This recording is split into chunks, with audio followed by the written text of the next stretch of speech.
Hi, this is TheCrossConnection and I'm Brent Little. It's All Greek to Me is where we take a look into the background of certain Greek words to see what we can discover. Today we're looking at the Greek noun Eris. Most of us have heard of Mars, the god of war. Well, Mars had a sister named Eris, and she was the goddess of strife. And as the Greek myth goes, pain, panic, famine, and oblivion followed her and her brother wherever they went. Now the Apostle Paul takes the name of this divisive goddess and of strife and uses it to describe a problem that was out of control in the Corinthian church. As the myth goes, Eris had a special apple called the golden apple of discord, and when she rolled it into a crowd, friendships would end and war would break out among enemies. One day there was a wedding to which the gods and goddesses were invited, and included were Athena, Aphrodite, and Hera, three of the most important of the goddesses. But Eris was not invited because, well, she was a royal pain in the neck. So Eris decided to crash the party. She snuck in and rolled her golden apple of discord in among the ladies, and written on the apple were the words, "The fairest of the goddesses shall have it."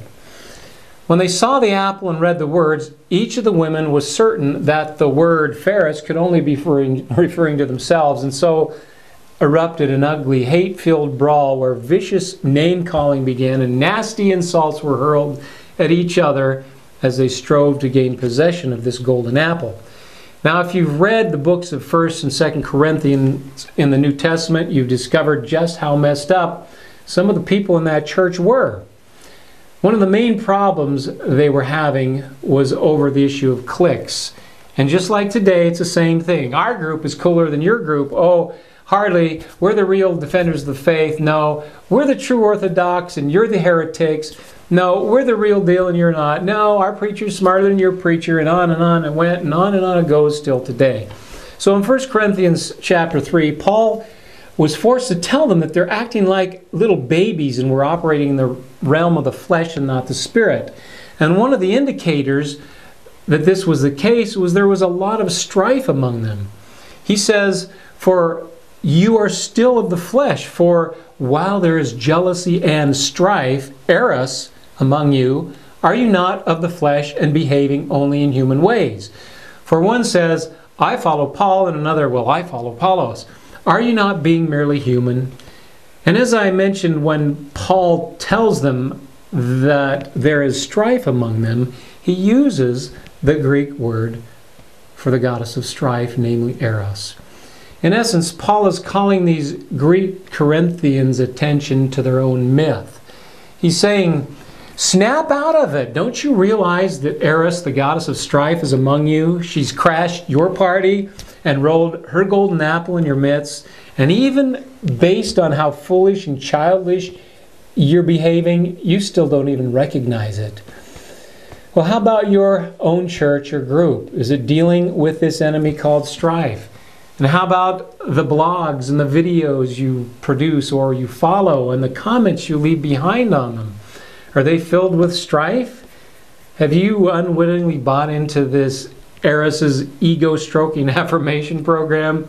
Now, obviously, Paul knew that Eris was just a mythological goddess. She doesn't really exist, but it helped him get his point across.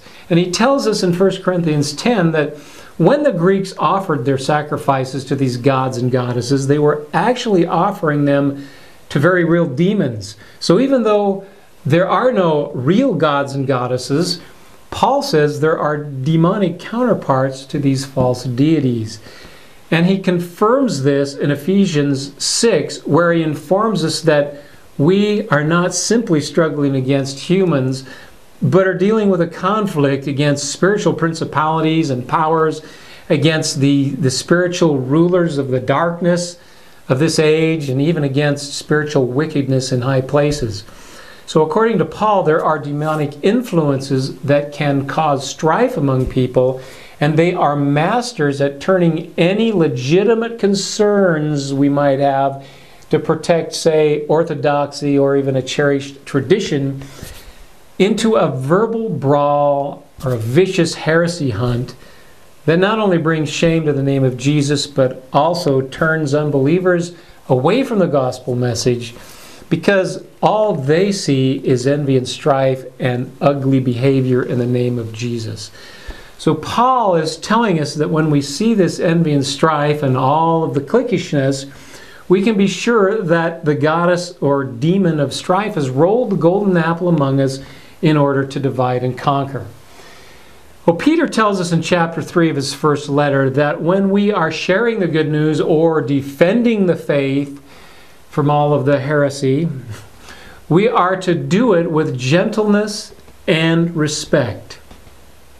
Well, gentleness and respect is not something I'm seeing much of among the so-called defenders of the faith. Out there in the blogosphere, on the contrary, I'm seeing egotistical mockery, ridicule, arrogance, self-righteousness, all of these being cloaked in the garb of orthodoxy. Now, this should simply never be the case at any time. And Paul in Colossians 3 tells us that we are to clothe ourselves with compassionate hearts, kindness, humility, meekness, and patience. And above all, we are to put on love, which binds everything together in perfect harmony. Harmony? Come on, Paul, what were you thinking? Us? Harmony? Seriously. But what's it going to be? Are you going to let Eris, the goddess of strife, dictate to you your approach to conflicts? Or are you going to embrace the words of the Apostle Paul?